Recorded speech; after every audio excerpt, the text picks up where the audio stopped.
आज है हमारा भुवनेश्वर का डे 3 और आज का सफ़र है हमारा ट्रेन के ज़रिए। और मैं अभी सफ़र कर रहा हूँ पूरी बारबील एक्सप्रेस में। और हम लोगों ने रिजर्वेशन कल रात को करा लिया था, कुछ सीटें अवेलेबल थी इसमें। सेकंड सीटिंग कोच है ये, चलिए एक बार। और अभी आज हम यहाँ से जा रहे हैं भुवनेश्वर से नयागढ़ के लिए, और नयागढ़ से जाएंगे कांटिलो। और कांटिलो में है नील माधव टेम्पल, काफ़ी फेमस टेम्पल है। लोग बहुत दूर दूर से वहाँ पर दर्शन करने जाते हैं। डिस्टेंस ये है कि भुवनेश्वर से लगभग 3 साढ़े 3 घंटे का सफ़र रहता है ये।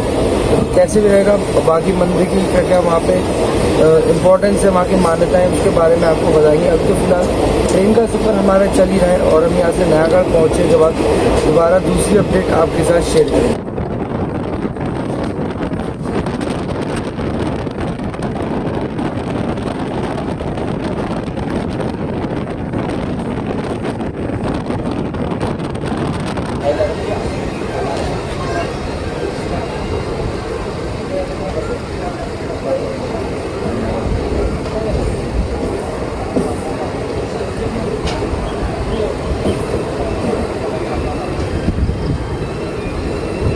अभी हम लोग ट्रेन से पहुंच गए हैं नयागढ़। ट्रेन ने हमें लगभग 2 घंटे लेट पहुंचाया है। 12:30 यहाँ पहुंचना था, लेकिन अभी 1:30 बजे से ऊपर का टाइम हो गया है। और अभी अब हम लोग यहाँ से बाई रोड 30 किलोमीटर का सफ़र तय करके जाएंगे कांटिलो। और कांटिलो पहुँच के फिर हम वहाँ से नील माधव टेम्पल जाएंगे, जो हम दर्शन करने यहाँ पर आए हैं। चलते हैं बाहर की तरफ, यहाँ से मेन एग्जिट है।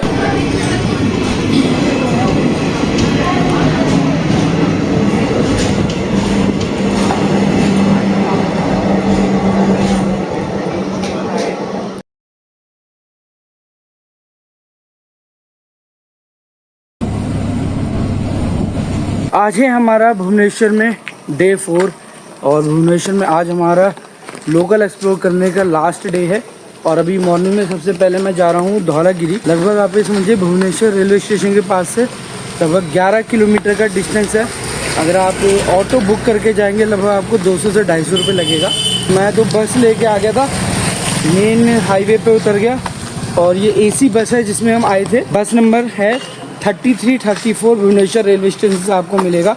और 20 रुपये मुझे यहाँ का लगाया। बस उतारेगी आपको धौली स्क्वायर पे।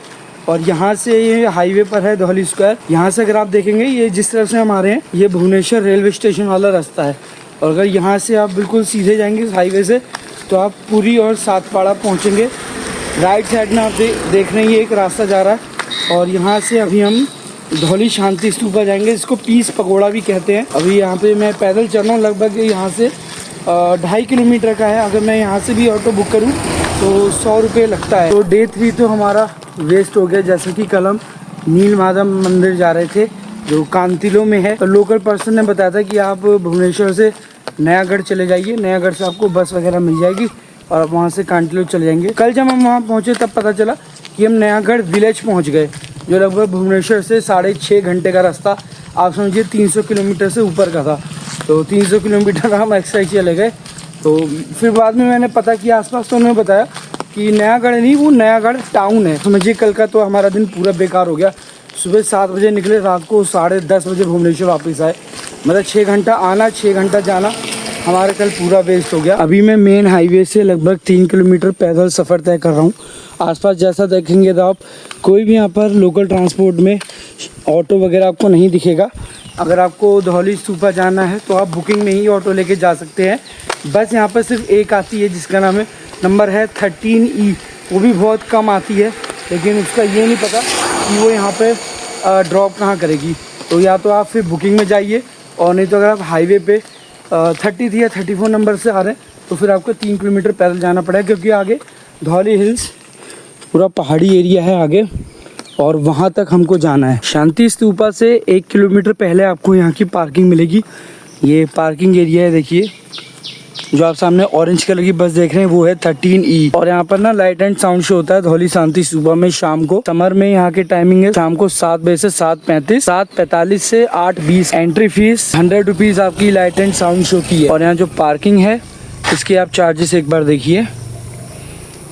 और आप सामने हिल पे देख रहे हैं, सामने मतलब ज़्यादा ऊंची पहाड़ी नहीं है, छोटा सा पहाड़ी का एक हिस्सा है ये। और यहाँ पर देखो ये रहा शांति स्तूपा, पीस पगोड़ा। तो यहाँ हमको जाना है इस तरफ में। जैसे आप पीस पगोड़ा जाने लगेंगे रास्ते में ही आपको अशोका रॉक एडिक्ट मिलेगा। जैसा आप जानते हैं कि 13th और 14th जो अशोका के रॉक एडिक्ट थे उन्हीं में से एक धौलागिरी रॉक एडिक्ट भी है।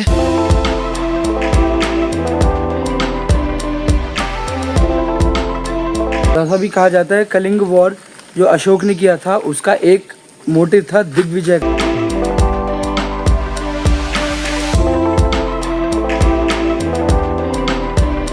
कलिंग वॉर की जो इंस्क्रिप्शन थी रॉक एडिक्ट्स, वो मेन ये वाला है।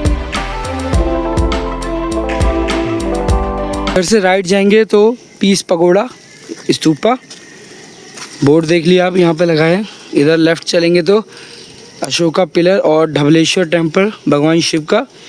इधर सामने चलेंगे बुद्धिस्ट टेम्पल है एक। और मेरा छाता देखो, छाता टूट गया पूरा। रास्ते में ऐसे जगह जगह आपको बुद्धिस्ट स्टैचू देखने को मिलेंगे भगवान बुद्ध के। ये समझो बारिश हो रही है, बस तेज ना हो वरना तो भीग जाएंगे। छाता पूरा टूट गया, ये बचा है बस स्प्रिंग।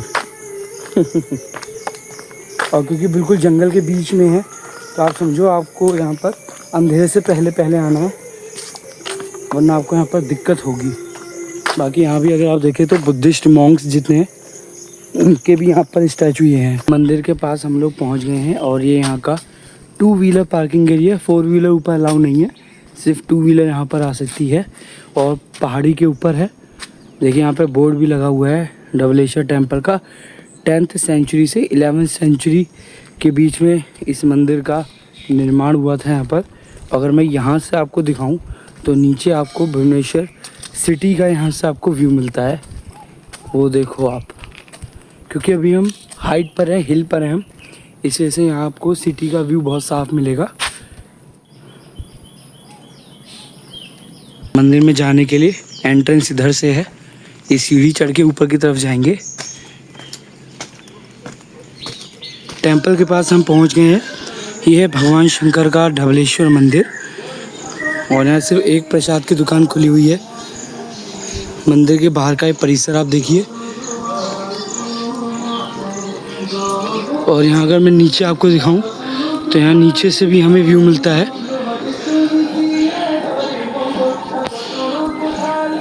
और मुख्य मंदिर भगवान शंकर का ये है।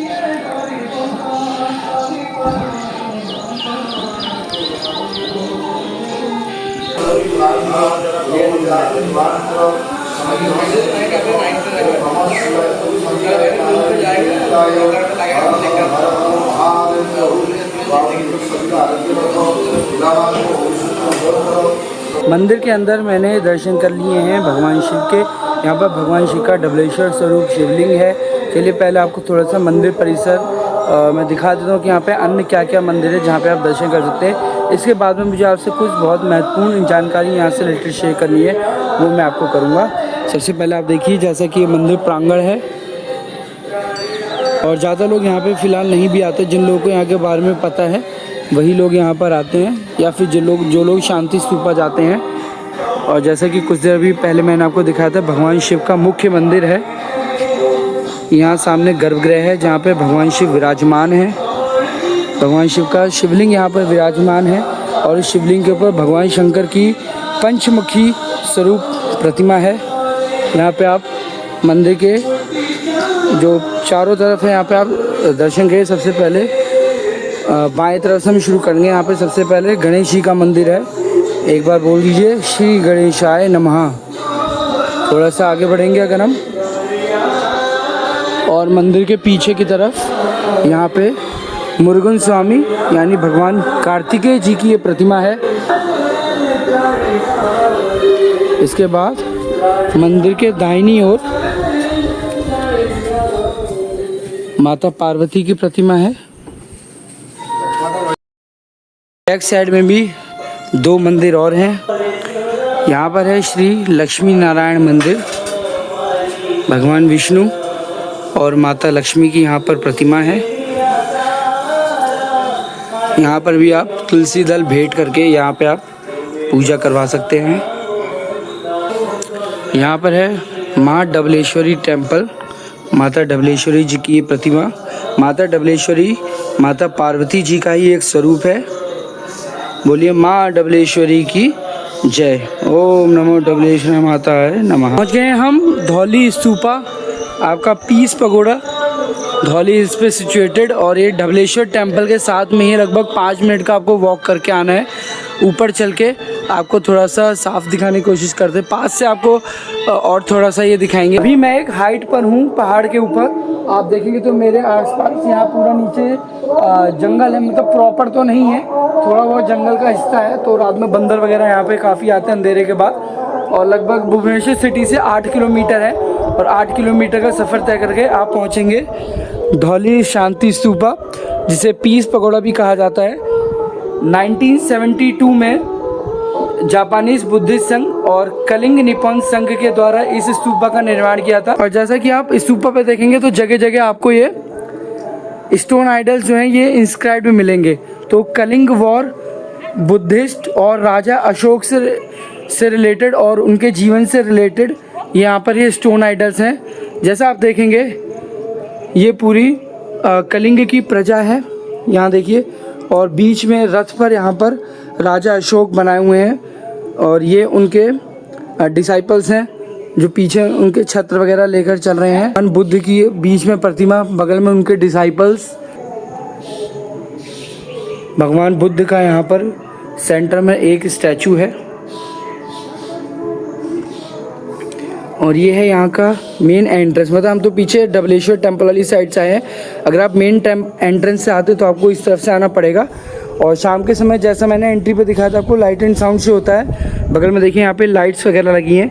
यहीं पे शाम को चेयर वगैरह लगाई जाती है। सामने देखिए चेयर रखी भी हुई है ये, तो यही चेयर यहाँ पर नीचे लगाई जाती है। यहाँ पर शाम को लाइट एंड साउंड शो भी होता है।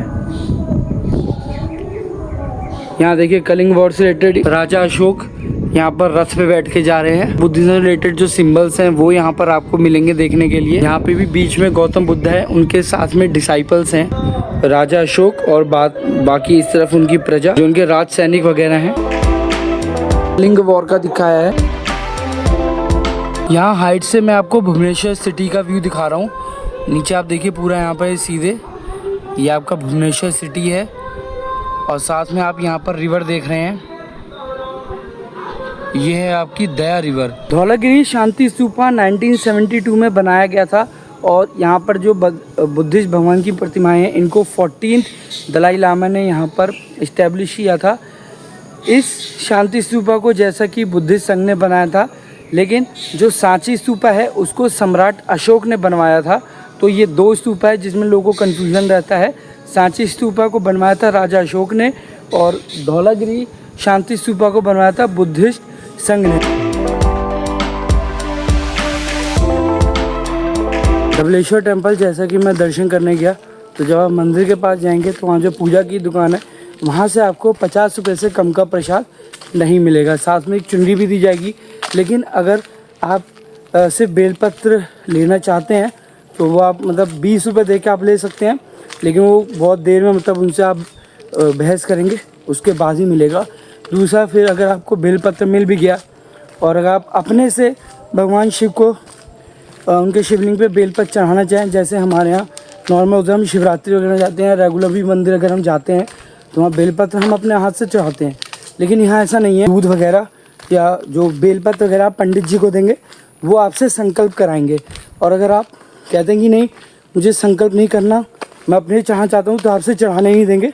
आपसे बेलपत्र लेके वो शिवलिंग की तरफ ऐसे ही फेंक देंगे। ये कि मतलब अगर आपको अपने से चढ़ाना है तो आप नहीं चढ़ा सकते, उन्हीं को दीजिए। और उनको अगर देंगे तो संकल्प वो कराएंगे ही, नहीं तो आप दर्शन करके आप वैसे जा सकते हैं। तो उड़ीसा में ये चीज़ है कि आप किसी भी मंदिर में अगर दर्शन करने जाते हैं तो यहाँ पर ये है कि आपको अपने से पूजा करने को उतना नहीं मिल पाएगा। अगर आप अंदर जाके पूजा कराते हो तो आपको ज़बरदस्ती दक्षिणा देनी ही पड़ेगी। और अगर आप अपनी इच्छा अनुसार कुछ दक्षिणा देते हैं तो वो बस आपको टरका के भेज देंगे कि चलो हो गया। जब मैं यहाँ से जाऊँगा वापस भुवनेश्वर के बस स्टैंड, वैसे तो हमें यहाँ से 8:55 की ट्रेन पकड़ के जाना था पुरी के लिए, क्योंकि आज हम जाएंगे गुंडीचा मंदिर। 9:30 बजे के बाद कोई ट्रेन अवेलेबल होगी तो फिर वहाँ से पुरी जाएंगे और फिर आज गुंडीचा दर्शन करेंगे और हो सकेगा तो आपको भी गुंडीचा दर्शन हम कराएंगे। ये है भुवनेश्वर का सिटी बस स्टैंड। यहाँ पे आपकी इंटरसिटी बसेस चलती हैं जो रेलवे स्टेशन के सामने वाला है, और बारामुंडा अलग है जो हमने पहले आपको दिखाया था। और अभी मैं यहाँ पर ऑटो से आया हूँ क्योंकि मैं वहाँ पे वेट कर रहा था बस के लिए धौली बाईपास के पास। तो उसमें ये था कि बस काफ़ी लेट आ रही थी। एक दो लोकल लोगों से मैंने पूछा और उन्होंने मुझे चेक करके बताया कि एक बस 7 मिनट में आएगी, एक बस 12 मिनट में आएगी। तो पहले जो बस आई 7 मिनट वाली वो पूरी पैक थी, फिर मैं 12 मिनट वाली के लिए वेट कर रहा था, फिर वो आई नहीं काफ़ी देर तक, और फिर मैं ऑटो में बैठ गया। ऑटो वाले ने मेरे से 40 रुपये लिया और फिर जैसे बैठे तो बस भी आ गई। अब लेकिन ये नहीं पता था कि मतलब वो भरी है खाली है, क्योंकि ऐसा कुछ साफ उसमें दिख नहीं रहा था कि मतलब बस भरी है क्या कि चलो। लेकिन फिर भी ये था कि ऑटो में आराम से बैठ के आ गए। बस में होता तो बस में ताकि थोड़ा खड़े होके आते। तो अगर आप यहाँ से रेलवे स्टेशन के पास से बस स्टैंड से अगर आप बस लेके आप धौलागिरी जाएंगे तो आपको 20 रुपये लगेगा, और वहीं अगर आप ऑटो से जाते तो आपको 40 रुपये पर हेड लगता है। बाकी मैं स्टेशन पहुँच गया हूँ और अब यहाँ से हम पुरी के लिए जाएंगे। जो ट्रेन है 10:05 की है और ट्रेन अभी लेट है, मतलब भुवनेश्वर से पीछे 2 स्टेशन पीछे है, 10 मिनट लेट चल रही है। उनको आसानी से मिल जाएगी। फिर पुरी पहुंच के मैं दोबारा से वीडियो में आपको ज्वाइन करूंगा। गुंडीचा जाने वाला मार्ग भी आपको दिखाएंगे और ये बताएंगे कि पुरी से अभी ग्रैंड रोड जाने वाला जो मार्ग है वो भी खुला है या वो बंद है। अभी हम लोग पुरी पहुंच गए हैं और इस वक्त मैं पुरी के मेडिकल चौक पर हूँ। इधर देखिए आप सामने, ये है पुरी का मेडिकल चौक। इस तरफ से आएंगे तो ये स्वर्गद्वार बीच वाली तरफ से निकल जाता है रास्ता। ये पुरुषोत्तम भक्त निवास होते हुए मेन रोड की तरफ निकल जाएगा। इधर से सामने चलेंगे तो ये आएगा गुंडीचा मंदिर की तरफ, और यहाँ से अगर आप इधर चलते हैं सामने ग्रैंड रोड पे यहाँ तो ये रास्ता आपका सीधे जगन्नाथ मंदिर की तरफ जाएगा, और यहाँ से ये रास्ता सीधे रेलवे स्टेशन। आज देखेंगे आज भी काफ़ी सारे श्रद्धालु यहाँ पर गुंडीचा मंदिर और जगन्नाथ मंदिर देखने के लिए अभी भी आ रहे हैं। पब्लिक के क्राउड को मैनेज करने के लिए यहाँ चौक पे देखिए काफ़ी सारे पुलिस वाले, यहाँ पे सुरक्षा बल कितना तैनात है। तो यहाँ पे दोबारा से कोई ऐसी भगदड़ वाली स्थिति ना हो तो इसके लिए यहाँ पे पूरा सुरक्षा इंतज़ाम करके रखा गया है। तो यहाँ फ़िलहाल रोड खाली लग रही है। आगे चलते हैं थोड़ा आगे, उसके बाद पता चलेगा आगे का क्या स्थिति है। अभी आप मेरे पीछे लाइन देख रहे हैं, इधर ये सारी लाइन मंदिर में दर्शन करने के लिए, और ये यहाँ से लगभग पीछे 2 किलोमीटर तक लंबी लाइन है। और मैं मतलब गुंडीचा मंदिर के मतलब मेन गेट के सामने हूँ। सामने मोबाइल स्टैंड, शू स्टैंड वगैरह सामने बने हुए हैं, वहाँ पर देखिए कितनी भीड़ है। ये देखो इधर ये लाइन देखिए, इस तरफ काफ़ी लंबी, कितनी लंबी लाइन है ये। मतलब यहाँ पे लोग 9 बजे से लाइन में लगे हुए हैं, 9 बजे 10 बजे से। तो एम्बुलेंस वगैरह यहाँ पे बराबर सर्विस देते हुए, यहाँ देखो, अरे भाई कितनी लंबी लाइन है, ये देखो, ये देखो। और ये तीनों रथ आप देख सकते हैं, और यहाँ पे ये बराबर पानी का स्प्रे कर रहे हैं लोगों के ऊपर ताकि लोगों को गर्मी का एहसास ना हो। और पीछे दर्शन कीजिए गुंडीचा मंदिर के, बोलो गुंडीचा माता की जय। और ये देखिए हम पहुँच गए हैं तीनों रथ के बिल्कुल समीप। ये देखिए इधर अभी आप दर्शन कर रहे हैं जगन्नाथ महाप्रभु की रथ यात्रा के तीनों रथ के, और रथ अभी अपनी डायरेक्शन से मुड़े नहीं हैं। तो यहाँ पे सिक्योरिटी वालों से मैंने पूछा, बता रहे हैं कि आज शाम तक हो सकता है रथ मोड़े जाएं। अभी आप देखेंगे रथ का मुंह जो है गुंडीचा मंदिर की तरफ ही है, तो बाद में रथ मोड़े जाएंगे। इस वक्त मैं गुंडीचा मंदिर के ठीक सामने खड़ा हूँ, आप यहाँ दर्शन कर सकते हैं। ये है गुंडीचा मंदिर, मुख्य प्रवेश द्वार जहाँ से मंदिर में जाने के लिए एंट्री होती है। और अब यहाँ पे अनाउंसमेंट हो रही कि दर्शन अभी नहीं शुरू हुए हैं, दर्शन अभी बंद हैं, और दर्शन लगभग 1 बजे के बाद शुरू होंगे। तो सभी लोगों की भीड़ यहाँ पर है। लाइन में लगे हुए हैं लोग, देखिए आगे। और यहाँ ठीक सामने देखेंगे तो अब ये महाप्रभु जी के तीनों रथ, ये तीनों रथों की वह 3 रस्सियाँ। बहुत कम लोग तीनों रस्सियों के नाम जानते हैं। भगवान जगन्नाथ जी की रस्सी जो आप यहाँ देख रहे हैं, इसका नाम है शंखचूड़। भगवान बलभद्र जी की जो रस्सी है वासुकी। सुभद्रा जी की रस्सी जो आप देख रहे हैं, इसका नाम है स्वर्णचूड़। तो तीनों रस्सियों को खींचने का अपना एक महत्व होता है। कहा जाता है कि रथ यात्रा में जो तीनों रस्सियों को खींचता है, उसको सभी पापों से मुक्ति मिलती है। दर्शन शुरू हो चुके हैं और अभी मैं अपना मोबाइल वगैरह सब जमा करके गुंडीचा मंदिर में जा रहा हूँ दर्शन करने के लिए। एक बार दर्शन करके आ जाते हैं, फिर उसके बाद मैं दोबारा से आपको इस वीडियो में आगे की अपडेट दूंगा। अभी जस्ट 1 बजा है और कपाट खुल चुके हैं। तो अनाउंसमेंट हो रही थी यहाँ पे कि दर्शन शुरू होंगे, सब लोग लाइन में एक एक करके बढ़ेंगे। इसी वजह से अब मोबाइल जमा करेंगे, जितना हो सकता था आपको आगे से दिखाया। बाकी दर्शन करके आते हैं, अगर फिर से दोबारा आगे जाने को मिलता है तो आपको आगे से दोबारा एक बार रथों के दर्शन करा देंगे। तो अभी हम लोग यहाँ पर लाइन में लग चुके हैं। जैसा आप देख सकते हैं भीड़ यहाँ पर कितनी ज़बरदस्त है। और लगभग यहाँ पे टोटल ये 4 लाइनें एक साथ। भगदड़ वाला सिनेरियो तो नहीं है बिल्कुल, जैसा देख सकते हैं लाइन को बीच में रखा गया ऐसे जगह जगह बैरिकेडिंग लगा के। तो चलिए अभी हम मंदिर में जाते हैं, दर्शन करते हैं, आते हैं, फिर आपको दोबारा वीडियो में ज्वाइन करते हैं। गुंडीचा मंदिर से भगवान जगन्नाथ जी की जन्म वेदी के दर्शन करके मैं आ चुका हूँ। मुख्य प्रवेश द्वार से अंदर गए और अंदर काफ़ी भीड़ थी। लगभग हमको टोटल दर्शन करने में 5 से 6 घंटे लगा है। मतलब सुबह यहाँ पे लगे थे 11:30 बजे लाइन में लगे थे और 5 बजे दर्शन खत्म करके बाहर निकले। आप मेरे पीछे देखेंगे भगवान बलभद्र जी का ये ताल ध्वज रथ और मेरे ठीक सामने यहाँ पर भगवान जगन्नाथ जी का नंदी घोष, देवी सुभद्रा जी का रथ मंदिर की दूसरी तरफ जा चुका है। अभी हम आपको चल के दिखाएंगे। दक्षिणामुखी हो चुका है।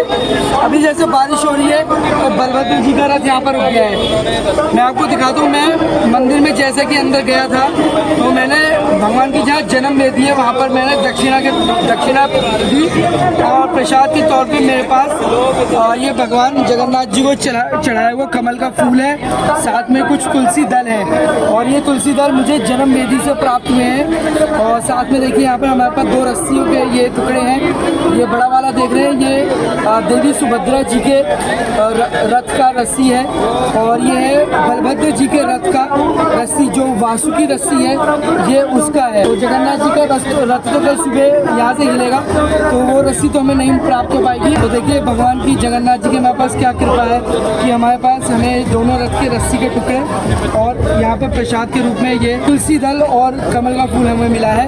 बोलिए जय जगन्नाथ। शाम को हमने आपको दिखाया था, 2 किलोमीटर लंबी लाइन थी, लेकिन अगर इस समय आप देखेंगे तो लाइन बिल्कुल नहीं है, मतलब चलती हुई लाइन है। और बारिश बहुत जोरों की हो रही है यहाँ पर, जैसा आप देखेंगे तो। अभी मैं मंदिर के दक्षिण दिशा की तरफ खड़ा हूँ। ये मंदिर का साउथ साइड है और आप देखेंगे देवी सुभद्रा जी का रथ ये दक्षिण साइड पर लगा दिया गया है। ये भी शाम को ही हो गया था और उसी समय हमने मतलब रथ से रस्सी का हिस्सा लिया था और बलभद्र जी का रथ भी यहीं पर लगना था, लेकिन जैसे कि बारिश हो गई तो वो अभी रुक गए। हमने तो भगवान की जन्म वेदी पे उनके दर्शन करके आए हैं। भगवान के जन्म वेदी को हमने स्पर्श किया है और इससे बड़ा सौभाग्य भगवान का आशीर्वाद हमारे साथ क्या हो सकता है। बाकी हमने तो सोचा था कि भी जैसे दर्शन करके फिर यहाँ से नील माधव जाएंगे। नील माधव वह स्थान है जहाँ पर भगवान सबसे पहले प्रकट हुए थे। जय इंद्रद्युम्न ने जब अपने राजमंत्री विद्यापति को नील माधव के दर्शन के लिए भेजा, ऐसा मतलब कहा जाता है कि भगवान जगन्नाथ ने ही सबसे पहले नील माधव के स्वरूप में विद्यापति को दर्शन दिए थे।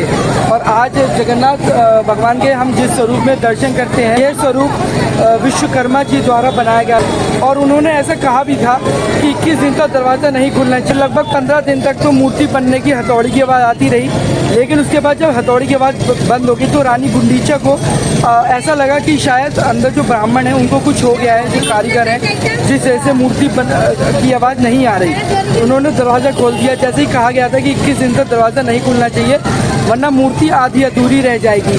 तो जब 21 दिन से 15 दिन में जो दरवाज़ा खोला गया तो विश्वकर्मा जी वहाँ से अंतर ध्यान हो चुके थे और भगवान की जो मूर्ति थी जिस स्वरूप के आप और हम दर्शन करते हैं उसी स्वरूप में मूर्ति गर्भगृह में विद्यमान थी। गुंडीचा को बड़ा पश्चाताप हुआ, तो उन्होंने कहा कि अगर उन्होंने ऐसा ना किया होता तो आज भगवान की मूर्ति पूर्ण रूप में होती। लेकिन उसके बाद भगवान जगन्नाथ ने इंद्रद्युम्न राजा को दर्शन दिए और ऐसा कहा कि मैं अपने इसी स्वरूप में भक्तों को दर्शन देना चाहता था।